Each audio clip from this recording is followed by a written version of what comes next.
In middle school, I witnessed 3 friends cheating on a test when a teacher was not in the room. I reminded them that we were not supposed to collaborate or use a computer to look up answers. They told me to lay off.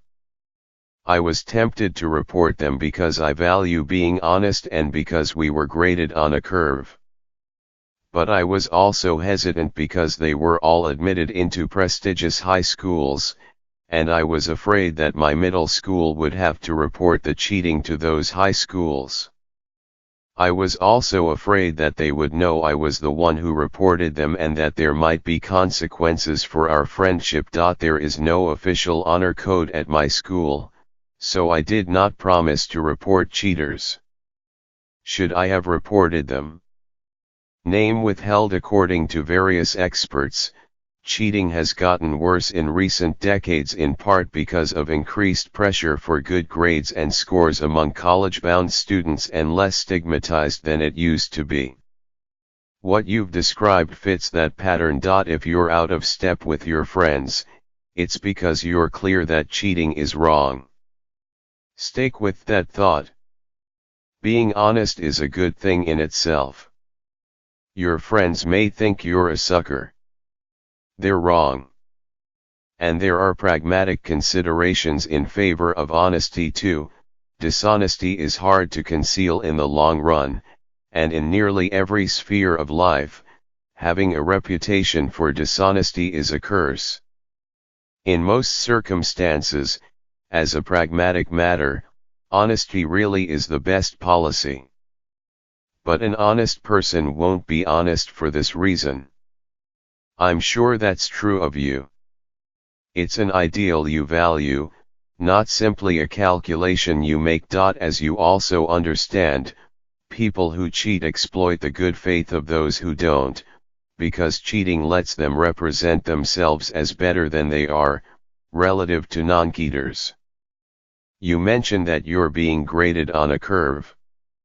It's a breach of their relationship with the teachers who trust them not to do these things, with the friends they disadvantage and with the parents they betray. And it's bad for the offenders, because regular cheaters don't do the work to understand the material being tested, depriving themselves of real learning and the opportunity for pedagogic correction.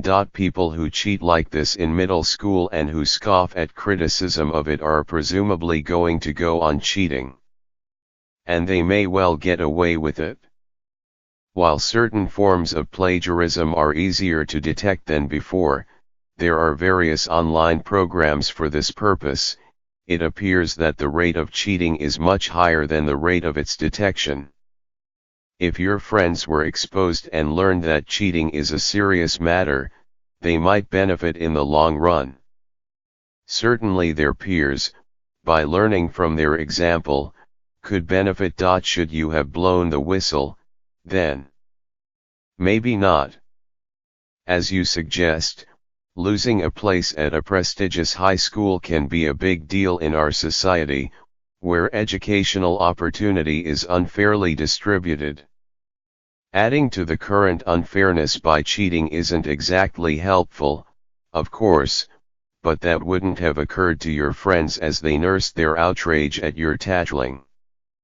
And given how little cheating is caught, reporting them would have meant that they paid a penalty that lots of others ought to but won't pay.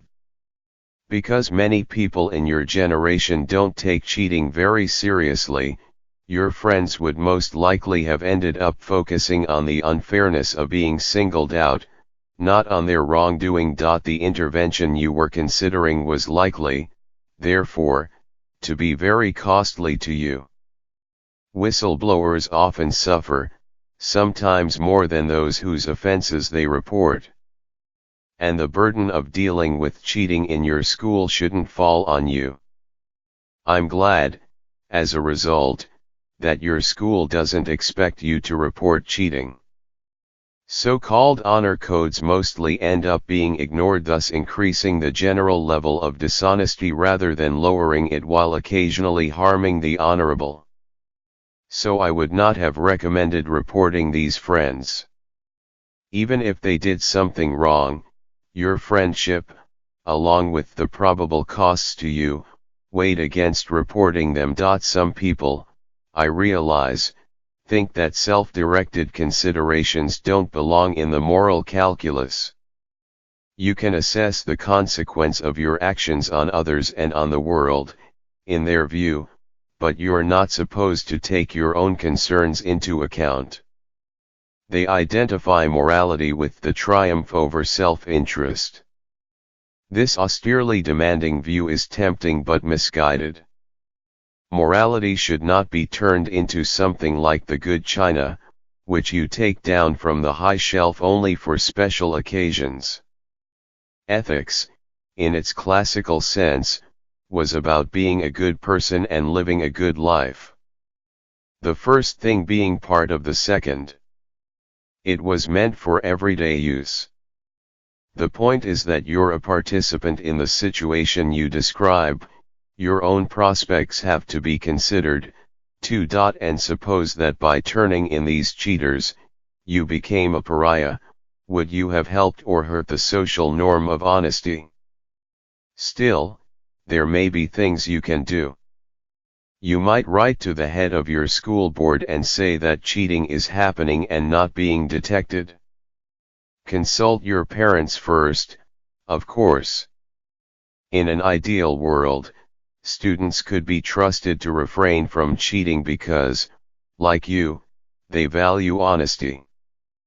But we're probably headed toward a world that's simply less dependent on trust, no unsupervised tests, regular use of plagiarism checkers and statistical methods for detecting cheaters, stiff penalties for those who are caught. Given this reality, you might suggest some simple measures that could be taken. For starters, it's not too much to ask that teachers stay in the room when an exam is being given. I used to play rugby in college. 2 of my old teammates are now assistant coaches for the team. Recently, one of the players got wasted and then fell and hit her head getting out of her friend's car. She hit it hard enough to cause bleeding. Her friends called an ambulance. I heard about this from one of the assistant coaches. The team is going to championships soon, and so everyone is practicing even more than before.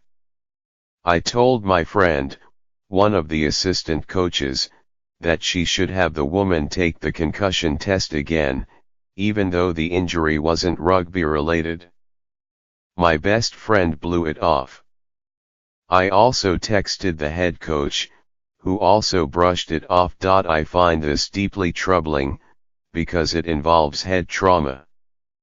I believe that the young woman should be looked at for her own health and recovery.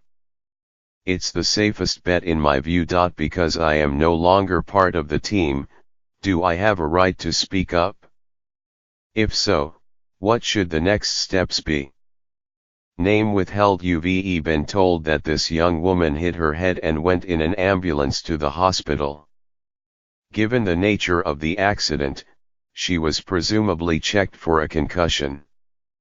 Your view is that she should be checked again. I'm no physician, but because she was treated in an emergency room, we should assume that the doctor there would have told her if she needed to return for another examination. If the doctor didn't tell her that, I can't see why she has more reason to check than anyone else on her team. It has been a great many years since I played rugby, but I know that given the nature of the sport, there will be a risk of concussion during practice and, especially, during play. So the coaches should be keeping an eye out for head impacts and for the symptoms of concussion. Still, you have no reason to think that the professionals involved here in the hospital or on the field haven't been doing their job. Especially given that you have no professional responsibilities in relation to the team, you're in no position to substitute your judgment for theirs.